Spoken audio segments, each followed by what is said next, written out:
La dirección escénica a través de la historia del teatro. La historia del teatro parece indicar que el ser humano tiene necesidad de observarse a sí mismo en los dramas escenificados. Nos damos cuenta entonces que la función del director de teatro es dar expresión a las creaciones del dramaturgo, permitiendo dar vida a los personajes con el fin de servir de intermediario entre la obra dramática y el público. El director escénico, por lo tanto, es el responsable de trasladar al escenario, es decir, pasar de un medio literario a un medio teatral la obra a actuar, y tiene la misión de ser el arquitecto de un plan maestro de producción teatral. Por otro lado, existe la figura del actor, que es una persona que encarna en escena los personajes creados por el autor de una obra dramática mediante la guía del director. Suele ser un hombre o mujer atípico en busca de marcos sociales reales para participaciones irreales. A través de la historia del teatro, observamos que algunos historiadores y críticos se debaten entre dos opiniones.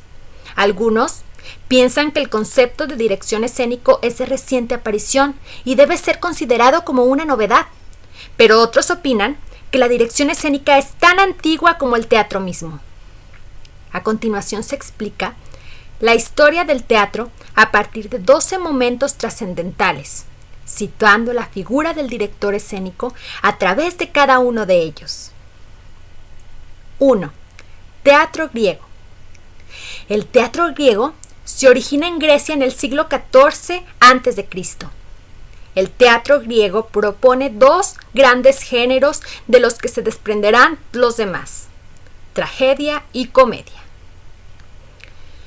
En el teatro griego, en las formas más primitivas del teatro, en medio de las primeras chispas del arte dramático que surgen en las sociedades salvajes, cuando naturalmente organizan las ceremonias religiosas en espectáculo, se va a aparecer el antepasado del director, el corifeo. Por lo tanto, se afirma que la función del director es tan antigua como el teatro mismo. Desde la más remota antigüedad existe una persona que se encarga de dirigir a los recitadores y a los coristas que entonan la acción. Este era ya un director. Así, Thespis es considerado como el primer director que revela la historia. 2. Teatro romano. Roma era una ciudad preocupada por la invasión y la guerra. Los momentos de paz eran usados para relajarse y divertirse. Y así prolifera la comedia. Aparece en Roma la figura del actor empresario, que es una figura que paga a los actores por representar la obra y que cobra al público por el espectáculo, cuyas atribuciones acumula las de dirección escénica, así como las de empresario de espectáculos y actor principal. 3. Teatro medieval. El teatro medieval formal se distingue por su carácter religioso como un recurso didáctico para evangelizar mediante el uso sacramental y las pastorelas. Por otro lado, se da la comedia en el llamado teatro de la calle, que era llevado a cabo por el campesinado. También entra la figura del juglar, que era un actor propiedad de la nobleza encargado de entretener a los magnates de la época. Durante el periodo que transcurre el siglo XIV y XV, con los misteriosos momentos supremos del arte dramático, la soberanía del director se establece en el autor sacerdote, que se convertía en director. Dirigía el trabajo del coro, ordenaba los detalles, armonizaba el conjunto, juegos, textos, mobiliario, música, presidía los estudios y mantenía la disciplina indispensable entre los colaboradores. Así, sacerdotes, legistas, cristianos de todas condiciones se reunían para montar una pieza para la gloria de Dios y los santos. Se nombraba cierto número de conductores y se adoptaba un reglamento severo.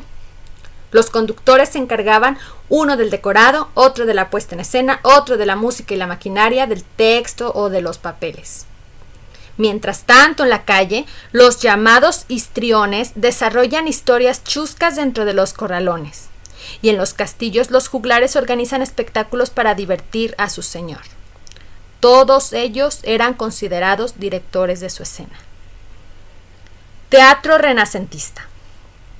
La palabra renacimiento significa etimológicamente volver a nacer.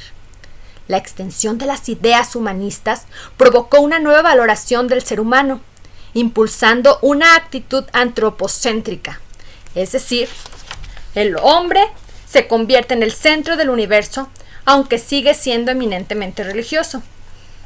Una de las características más importantes del teatro renacentista es el hecho de que se construyen edificios teatrales. El teatro se desarrolla entre las cortes italianas con gran despliegue de medios visuales y musicales, acompañado de danza y música, con espectaculares vestuarios y tramoya. Se desarrollan obras de origen clásico y también otro tipo de teatro popular llamado comedia del arte, que era interpretado por los primeros actores profesionales. En este tipo de teatro aparece la figura del arlequín. También intervienen los juglares, malabaristas y bufones, quienes formaban compañías independientes que viajaban de un lugar a otro. En el Renacimiento, cada compañía tenía un jefe que cumplía bien o mal la figura del director escénico. Los actores discutían sobre su papel en presencia de un intendente de detalles. Se encargaban de la iluminación, trajes y los numerosos ensayos de los actores que después eran pasados por el punto de vista del director oficial, que no era otro que el organizador de las diversiones en la corte. El teatro clásico del siglo XVI y XVII. Es más una denominación. La palabra clásico es un término que se aplica a todo lo que se refiere a un modelo digno a seguir. Por sus características propias no pasa de moda fácilmente y por lo tanto continúa vigente dentro y fuera de su entorno social. En las sociedades monárquicas del siglo XVI y XVII, el actor se convierte en un personaje inseparable de la sociedad, ya que el prestigio del actor estaba ligado con el grande que lo defiende. El teatro clásico nace de la masificación de la teatralidad, que en esa época se describe en tres contextos diferentes. Teatro isabelino, llamado así por el apoyo de la reina Isabel I al teatro. En Inglaterra, el teatro llega a su punto culminante, lo trágico y lo cómico se mezclan. En cuanto al trabajo de dirección escénica, se reconoce a Shakespeare como director por excelencia, en quien las funciones de creador y realizador coinciden. Se distingue durante el periodo isabelino dos formas de espectáculo: el teatro de la corte y el teatro ambulante. El teatro ambulante con sus directores de compañía, cuyo más ilustre ejemplo lo constituye Shakespeare, y el teatro de la corte con su director, que debía convocar a las compañías de actores, hacerles interpretar sus piezas, luego, tijera en mano, cortaba, revisaba, adaptaba, modificaba y transformaba las obras elegidas con el fin de adaptarlas al público aristotélico ante el cual serían recompensadas. El siglo de oro español.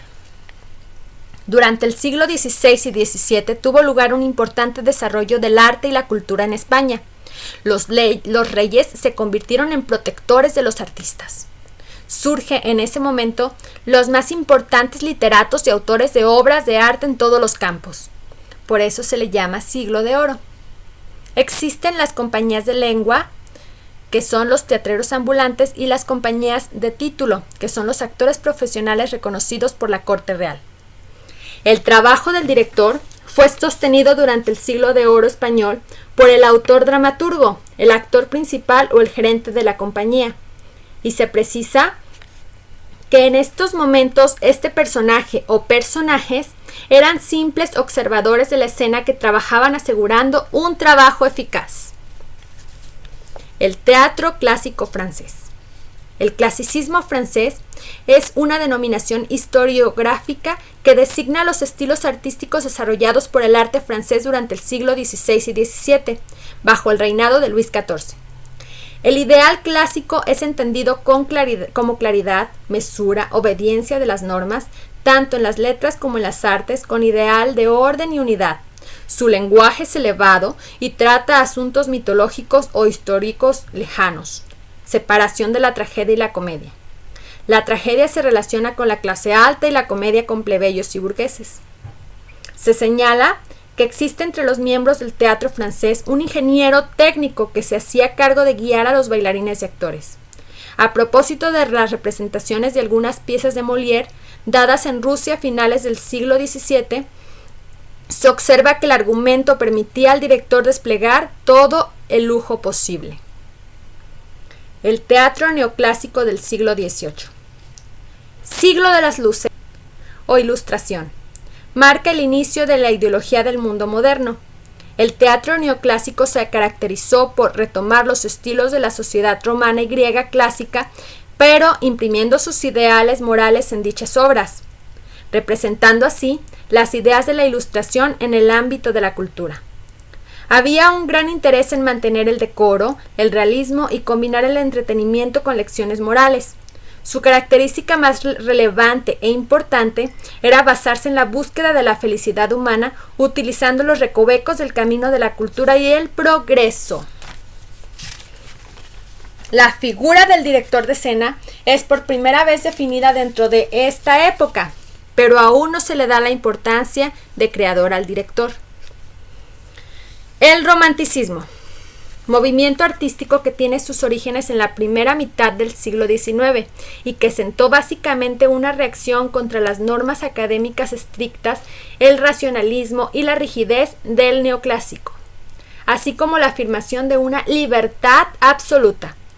Lo romántico entonces designaba lo subjetivo, desligado de toda autoridad y la disolución de los límites y de las leyes clásicas entre los géneros. Encarnó, por lo tanto, la idea de lo fantástico, sensible y nostálgico. En cuanto a la técnica literaria existente, era la libertad de inspiración y consideraba las reglas un atraso a toda costa en contra de la libertad literaria, y se centró más en los sentimientos que en la razón. Es solo a partir del siglo XIX cuando se hace un ordenamiento totalmente objetivo que consiste en la descripción del movimiento teatral y los accesorios necesarios para la representación. Es decir, al conceptualizar figuras como puesta en escena, definida desde este momento como la interpretación sugerida por la obra dramática que coordina todos los elementos de un espectáculo, a menudo según una estética particular, y director escénico que es definido desde ahora también como la persona que interpreta el texto del dramaturgo y asegura la calidad y realización del producto teatral. Se le sitúa como verdaderos profesionales dentro del trabajo teatral, razón por la que algunos piensan que a partir de aquí nace la figura del director escénico. El realismo-naturalismo. El realismo es una tendencia artística que enmarca en la segunda mitad del siglo XIX y la primera mitad del siglo XX y que aspira a reflejar la realidad cotidiana de modo objetivo. Por su parte, el naturalismo es la evolución radical del realismo. La novela es la manifestación más característica del realismo-naturalismo. Tiene especial interés por la observación de pasiones morbosas, énfasis en la exageración de lo grotesco y la identificación humana con el mundo animal en una simbiosis antropomórfica. Es decir, el hombre no es culpable de su destino, sino que su herencia biológica e instintiva y su contexto social son los responsables de su actuación. Desde este momento hasta la actualidad, el director de una puesta en escena es considerado una figura de vital importancia en la presentación teatral. Teatro del siglo XX. Como es bien sabido, el teatro es un reflejo de la sociedad, evoluciona en conjunto desde la manera en que se escribe, o sea, dramaturgia, hasta la forma en la que se presenta el espectador de un nuevo siglo, acostumbrado a los grandes formatos llenos de efectos especiales y alta tecnología, así como incluir las temáticas actuales como los sucesos de transición culturalmente hablando, como la violencia, la economía mundial, la transculturación, la pluralidad en los medios, el transgénero y el narcotráfico. Altera lo clásico con lo nuevo, busca adaptar los textos en formatos vistosos y, sobre todo, propone espacios alternos como edificios en ruinas, construcciones incompletas, parques, casas, habitaciones, patios, iglesias viejas, etc. El teatro del siglo XX es mutante, más sujeto a las modas que la pertenencia. Comienza dando pasos agigantados en todos los aspectos, lo mismo que la sociedad. Las temáticas evolucionan, puesto que se recrudecen. Los personajes se diversifican en tanto que se obtiene una libertad de exposición ante el espectador. Se pierde la linealidad dramatúrgica, que al pasar al escenario permite que el espectador pueda ir y venir en el tiempo o bien presenciar escenas alternativas en un mismo tiempo y espacio. Comienza a delinearse como una serie de propuestas planteadas a partir de los actores o de un espectáculo en sí, más que en una historia tradicional que el público reconoce sobre el escenario, donde se tiende a usar como uno de sus muchos recursos. La paradoja de personajes icónicos o momentos trascendentales de índole universal, diversificándose hacia públicos más específicos con el fin primordial de tomarse accesible para toda la población. Históricamente, se divide en un antes y un después de Stanislavski, quien propone que el teatro es un factor de la conciencia. El actor debe actuar conscientemente, igual que el director. Para él, el teatro es ficción, no realidad. Los teatristas deben tener presente que lo absurdo de vivir no debe confundirse con lo absurdo del teatro. Que la obra sea absurda no quiere decir que deba ser dirigida de manera absurda. Actualmente, el estado general del teatro de un país depende de sus directores, ya que el teatro moderno se rige principalmente por la figura del director.